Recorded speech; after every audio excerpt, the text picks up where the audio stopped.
रामचन्द्राय जनकराजजामनोहराय मामकाभीष्टदाय महितमङ्गलम्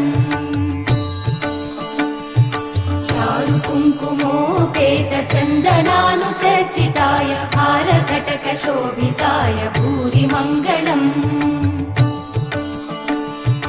विमलरूपाय विविधवेदान्तवेद्याय सुजनचित्तकामिताय सुभगमङ्गलम् रामदासमृदुलहृदय तामरसनिवासाय स्वामि भद्रगिरिवराय दिव्यमङ्गलम्